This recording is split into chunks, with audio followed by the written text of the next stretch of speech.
And welcome back, another random reaction, and it's from a channel called Geography Now. This is the Germany episode. It's been highly requested quite a lot recently, and yeah, we're finally getting around to doing it. And we know they've gone through, whoever runs the channel, they've gone through lots of different countries. Yes. But the Germany one has been the higher requested, so we're going to just take a look at it. We know nothing about it, but we're guessing they're going to just talk about Germany. Germany, yeah. Yeah, so we're going to hopefully understand a little bit more about Germany. Cool. So if you want to join us for them random reactions, hit the subscribe button. And if you want them early, as always, get them on early access at our Patreon page. Come, by all means, please help support us. For as little as $5 a month, it's actually quite cheap. Some of them will go out days in advance. Should we go for this geography now? Let's take a look. All right. Lederhosen, Schnitzel, beer, bratwurst, order, bread and beer, complicated history beer, no humor, EDM, and gummy bears that will kind of like give you diarrhea, but it's like worth it. Ugh, those are such horrible stereotypes that every German is so sick and tired of hearing. Want a gummy bear? It's time to learn geography. No! Hey everyone, I'm your host Barbie. So, we've conquered Belgium's castle, jumped through Denmark's lagoon, danced through France's forest, and now we've made it to the final boss of the EU, Kingpin Germany. Level 1, begin. That's alright. Ah, you know why I'm smiling. Yep, Germany has a lot of territorial anomalies. We'll get into that in a little bit, but first, Germany is located in central Western Europe, bordered by 9 other countries. Don't forget little Luxembourg, with small coasts on the North and Baltic Seas, which they own about 50 small islands. Now, Germany, like the US, is a federal republic which has 16 smaller states, or Bundesländer, each with its own constitution, 3 of which are cities, the capital Berlin, Hamburg, and Bremen, which is actually kind of like 2 cities, including Bremerhaven on the coast, but they kind of act like one entity.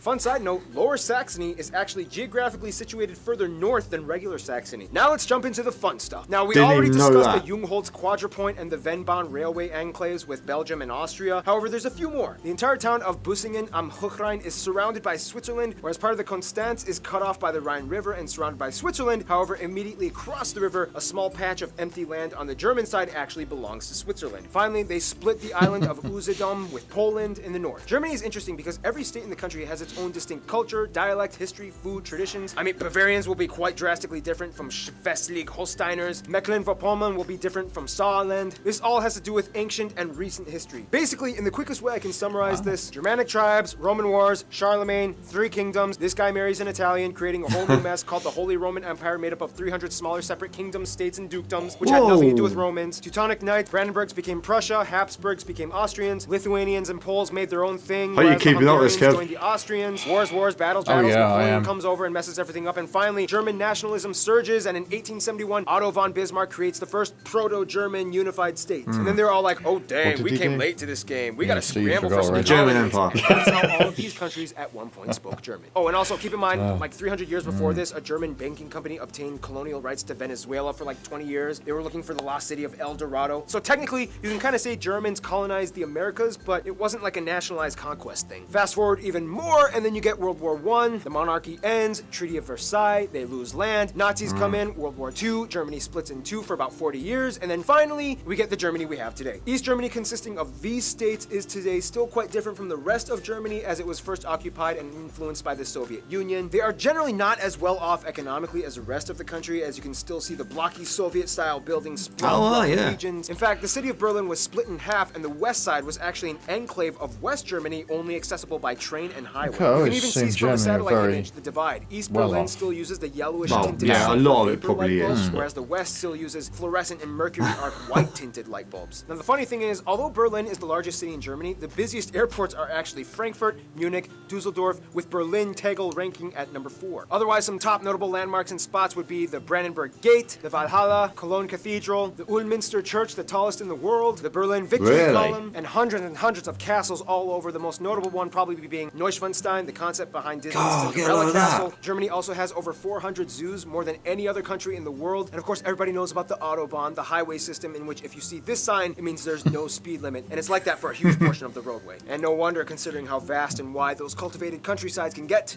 Time for level 2. You're liking the look of them roads, aren't Think you? of it this Yeah, way. In yeah, Germany, the I'll more go on down them you go, one day. the more up you move. Basically, Germany lies on the Atlantic shelf in the north that starts with the mudflats in the North Sea. Seriously, this island right here is accessible only for a few hours by foot until the tide comes and floods everything. Then everything just kind of creeps up into the Alps in the south by Bavaria and Baden-Württemberg, with the highest mountain, Zugspitze, located right along the border with Austria. Kind of like France, Germany is filled with a vast irrigating network of rivers like the Spree, Elbe, Weser, Rhine, and of course the mighty Danube that starts here. About a third of the land is arable and another third is woodland, and after a millennia of civilization, Germans have cultivated the crap out of their country. Most agriculture of course happens in the north flat plains and the central regions of the country, which is by the way kind of like Europe's tornado alley. Due to its Oh, position right, I sandwiched never knew between that. the Arctic blasts of Scandinavia and the moist warm jet streams of the Mediterranean below, Germany can be an atmospheric war zone in the summer. There are more tornadoes on average in Germany than any other country in Europe. Speaking of flat farmland, Germany is the world's largest rye and hop producer. Germans abso-freaking-lutely love their bread. There are over 300 different kinds of bread in the country, more types than any other country in the world, and almost every meal incorporates some kind of slice or small bun or Brötchen of bread. Hast du gluten-free? Nein!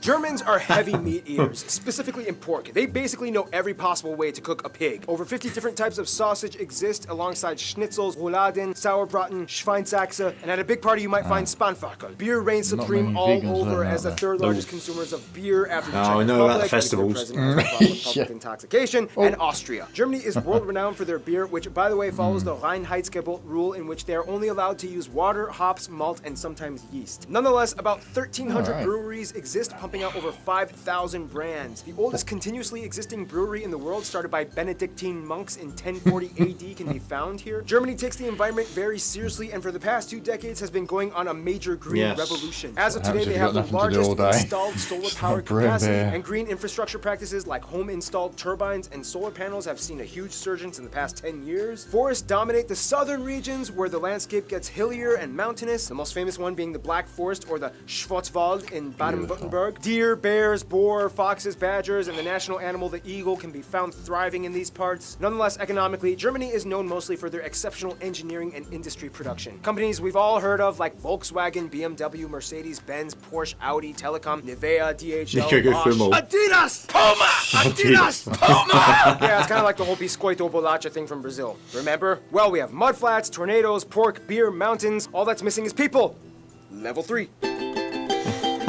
It's quite good. Fun little side note, in Germany, this is 3, not this. Now, if the EU was a family, Germany would kind of be like the dad who got out of rehab, reconciled with his wife and kids, and is taking his new life very seriously as he is haunted by the demons of his past every day. First of all, the country has about 82 million people and is the most populated in the EU, second most in Europe after Russia, and has the 4th largest nominal GDP in the world. About 80% of the country identifies as ethnically German, 12% other Europeans, mostly Polish, Italian, Dutch, and so on. Turks make up about 3.5%, Asians at 2%, and the rest are made up of other groups like Africans and Americans. Also, they use the euro, they use the C and F type outlets, and they drive on the right side of the road. Germany is without a doubt a global powerhouse. It is the strongest economy in the EU and makes up about 16% of the union's population. It's the 3rd largest exporter and importer of goods in the world. After the United States, Germany is also the 2nd most popular global migration destination. Germany experiences a high standard of living, tuition-free universities, if you get accepted that is, a mostly government-subsidized universal healthcare system, about a quarter is still privatized, and state pension for retirement at age 65. Now when it comes to language, things get a little tricky. Each state kind of has their own type of German. However, to get by, most Germans learn how to speak Hochdeutsch, or High German, which is the standard dialect. The European Charter, however, protects the minority languages of Frisian, Danish, Romani, Sorbian, which is like a Slavic-based language used along the Czech-Polish border, and Plattdeutsch, or Low German, which has similarities to Dutch and is typically used by the Amish and Mennonite communities across the world. In terms of regional distinctions, though, Germany is kind of divided into 5 cultural areas: Rhineland, East and Middle Deutschland, Norddeutschland, Baden-Württemberg, and Bavaria. Rhineland is on the west side and has a culture somewhat more influenced by France, more Catholics. Carnival celebrations are huge out here. East and Middle Germany was the part that used to be its own country for 40 years as it was influenced by the Soviets. Sorbians can also be found here too. Northern Germany has a coastal sea culture that identifies closer with Denmark and the Netherlands. They are also known for being kind of quiet and reserved. Baden-Württemberg has an interesting Swabian culture where they speak a dialect so thick that only about 40% of it is intelligible to other Germans. And then you have Bavaria. Bavaria, which is where the Americanized, perpetuated stereotypes about Germany came from, with Lederhosen, Dirndls, half-timber beer houses, and cuckoo clocks. For the record, Germans are sick of those stereotypes. It's like saying all Americans are cowboys with guns and horses. Speaking of stereotypes, some of the stereotypes in Germany include things like Saxons being very indecisive, Berliners are always bragging about themselves, Swabians are stingy, Bavarians drink too much, Hessians talk too much, Holsteiners don't talk enough, and so on. Words differ from regions too. For example, in High German, you would say Auf Wiedersehen, but in Bavarian, you would say Fiat die Gott. In Kölsch, you would say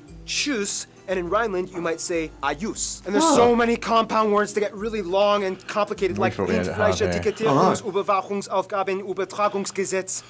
This is because many words are meant or ambiguous words that are kind of elongated to give off an extensive meaning. Germans have very vivid imaginations and make up words for everything. Like my favorite word, Backpfeifengesicht. Not this time. By the way, for the record, this letter makes a double S sound. However, spelling reformers have tried to decrease the usage of this letter in recent years, which has led to some protests. Germans also love dubbing everything from foreign media into German. Some like this, some don't, but either way, it's here to stay. About 60% of the country identifies, at least nominally, as Christians, split between Protestants and Catholics. Germany was even the birthplace of the Protestant Reformation, split from the Catholic Church by Martin Luther. Otherwise, the rest are mostly agnostic or irreligious, with a noticeable community of Muslims, mostly from the huge Turkish and Middle Eastern communities, at about 5%, as well as a few Jews, Buddhists, and Hindus rounding up the remainder 1%. This is going a lot more in depth than I thought it would. You kind of have to understand where they've come from. After World War II, they kind of had a lot of work to do. However, it wasn't until the mid-50s and early 60s that the Wirtschaftswunder, or economic wonder, happened, to which almost everybody got to work. Basically, this guy envisioned and implemented a social market economy combined with free market capitalism alongside socialist policies that established fair competition in a welfare state. GDP increased by 80%, investments by 120%, labor forces were utilized to the maximum. Things started to get better. In Germany, all children are corralled into general public schools until age 10, when they are given the option to enroll in 3 different types of middle schools. Gymnasium, geared towards focusing on higher linguistic, mathematic, and science fields for universities. Realschule, a middle ground type of school. And Hauptschule, a school that is geared towards helping kids that seem to show promise in specific vocation or trades. That's a bit Germany different, also has the largest here in market England. in the More EU and the third in the customised. world after the US and Japan. They love preserving their heritage and culture through music and art. In fact, there are around 130 national orchestras, mostly supported by public money, and artists get a 50% reduction in health insurance through a special type of offer in the legal system. One thing that still kind of supposedly maintains itself in Germany is the mindset of Vergangenheitsbewältigung. Totally butchered that, which kind of translates to a lingering sense of guilt from the past. Germans have reportedly some of the lowest levels of national pride, and unless if you're at a soccer game, chances are you will almost never see anyone holding a German flag or waving it in any kind of like patriotic setting. It's weird, but it's kind of how things are. You